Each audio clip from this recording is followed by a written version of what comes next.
Hello students, how are you all. वैसे तो हमने एकोनाइट पूरी पढ़ ली है। एकोनाइट विद नोट्स हमने पूरी कंप्लीट कर ली है। But I would also like to discuss aconite from the Allen's keynote. Allen's keynote एक बुक है which is highly recommended.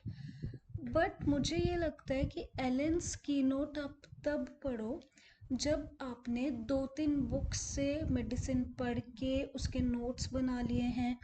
After that you can study from the Allen's keynote. ठीक है।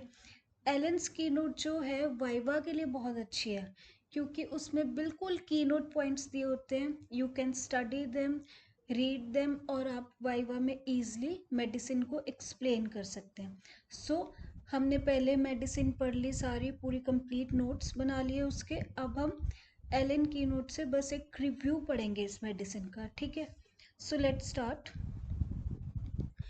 Common name आपको पता ही है, मॉन्क्सूट फैमिली रेनिनक्लेसी। इसमें जो जो भी लिखा होगा, अगर आपने नोट्स पढ़ लिए हैं, उनको बनाया है, उनको पढ़ लिया है, तो जो जो भी आप एलेन्स की नोट पे अब पढ़ोगे वो आपको इजीली अंडरस्टैंड हो जाएगा कि इसमें क्या लिखा है। बहुत इजी रहेगा पढ़ना। Is generally indicated in acute or recent cases occurring in young person, especially young girls of full plethoric habit who live a sedentary life. Person easily affected by atmospheric changes, dark hair, eyes, rigid muscular fiber. Easy. Complaints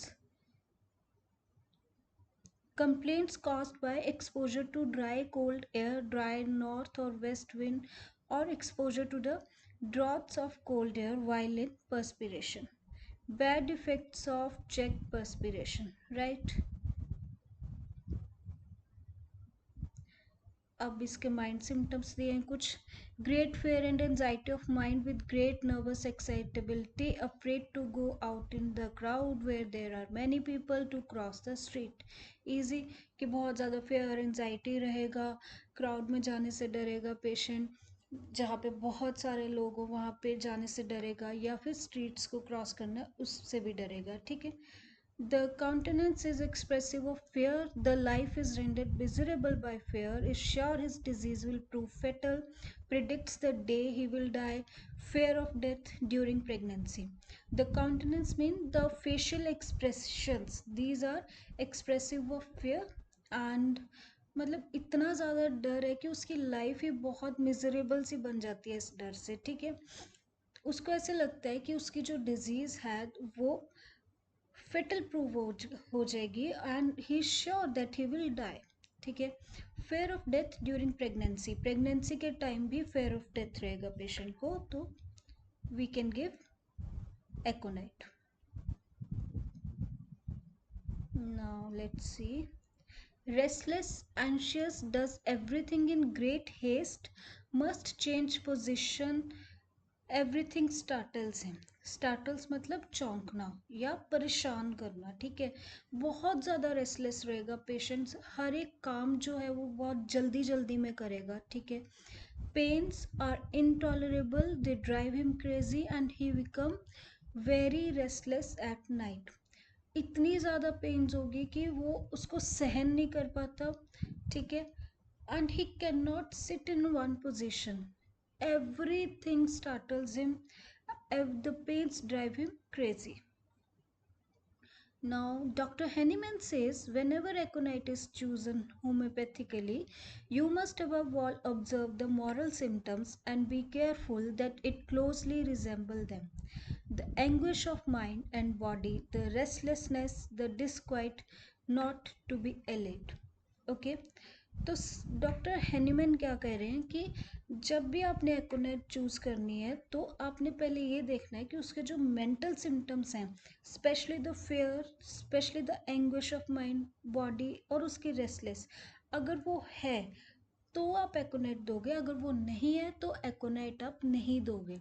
ठीक है। ये symptom हमने पढ़ा था जब notes बनाए थे। Mental calmness contradicts aconite. Okay. तो सेम चीज लिखी हुई है यहाँ पे। This mental anxiety, worry, fear accompanied the most trivial ailments.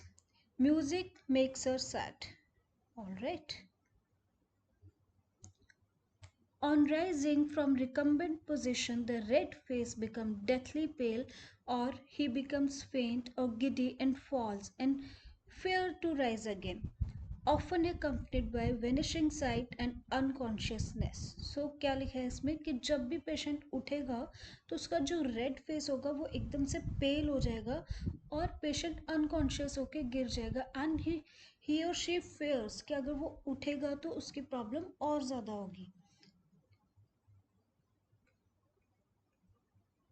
Let's see next क्या लिखा है इसमें. Amenorrhea in plethoric young girls after fright to prevent the suppression of periods. For the congestive stage of inflammation before localization take place. Fever, skin dry, hot, face red alternatively. Burning thirst for large quantity of cold water. Intense nervous restlessness, tossing about in agony becomes intolerable towards the evening and on going to sleep. Convulsions of teething children, heat, jerks, twitching of single muscle. Child gnaws his fist, frets and scream. तो जिन girls को amenorrhoea होता है और उनकी जो प्लिथोरिक habits वाली जो girls होती है, we can give aconite as the medicine. और इन्फ्लामेशन में जो कंजस्टिव स्टेज होती है तब हम एकोनेट दे सकते हैं. फीवर में जब स्किन ड्राई, हॉट और रेड फेस रहेगा तब हम एकोनेट दे सकते हैं. थर्स्ट इसकी कैसी रहती है? Burning for large quantity of cold water. बहुत ज़्यादा रेस्टलेस, कि इतना ज़्यादा कि इधर उधर पेशेंट जो होगा पोजीशंस चेंज करता रहेगा पर उसे रेस्ट कहीं नहीं मिलेगी. ठीक है. और बच्चों की अगर बात करें तो जब उनको टीथिंग में कन्वर्जन्स होती हैं और ट्विचिंग होती है सिंगल मसल फाइबर की, तो हम उस टाइम पे एकोनेट दे सकते हैं.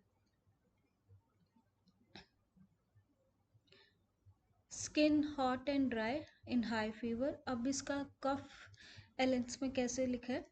कफ, croup, dry, suffocating, loud, rough, croaking, hard, tingling, whistling on expiration, causticum on inhalation from dry cold winds. ठीक है. कफ जो होगा वो ड्राई कोल्ड विंड की वजह से होगा. कैसा होगा? Dry, suffocating, loud, rough, croaking, hard, tingling and whistling.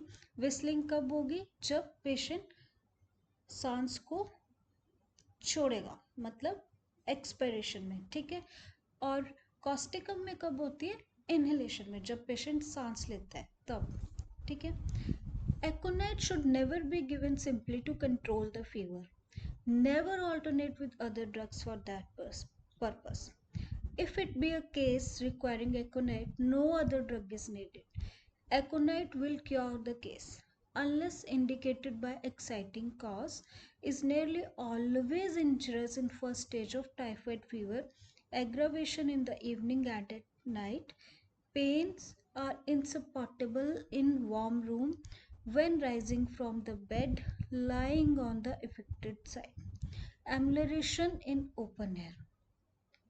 All right. तो क्या बोल रहे कि एकोनेट ऐसा नहीं है कि फीवर का कोई भी केस आए तो आपने एकोनेट दे देनी है. No, you have to check their mental symptoms. Mental symptoms अगर होंगे तो आपने एकोनेट देनी है, otherwise will go for another medicine. ठीक है. फिर इसके एग्रावेशन और एमलेरेशन ही लिखे हैं, so you can read that. Relations में complementary to coffee and fever, aconite is the acute of sulphur. All right. So ये हमारी एकोनाइट अब पूरी कंप्लीट हो गई है. एकोनाइट के हमने नोट्स भी पढ़ लिए. एकोनाइट को हमने वाइवा के लिए एलन की नोट से भी पढ़ लिया. अब बस मैं आपको यही कहना चाहूँगी कि ऐसा नहीं है कि आप मतलब 10 बुक्स उठाओ और कंफ्यूज हो जाओ. आप वो बुक उठाओ जो आपको समझ आ रही है, specially if you are in the first year.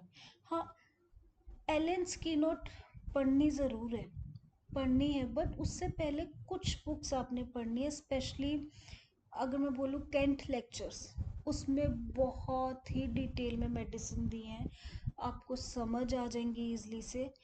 और आप उसमें से पढ़िए, आपके टीचर्स जो पढ़ा रहे हैं उससे पढ़िए, उससे समझिए मेडिसिन को और अपने नोट्स बनाओ. बार बार मैं यही बोलूँगी, अपने नोट्स बनाओ और उनको रीड करो। उससे हमारी जो मटीरियल मेडिका है हमें बहुत इजी लगती है, and at the same time हमारी मटीरियल मेडिका स्ट्रांग होती है।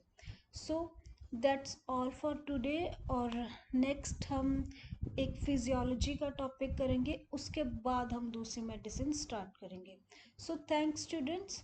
आई होप आपको एकोनाइट अब पढ़ने में बहुत इजी लगेगी और समझने में भी बहुत ईजिली आप उसे समझ जाएंगे। So stay tuned, next video में हम फिजियोलॉजी का एक टॉपिक पढ़ेंगे।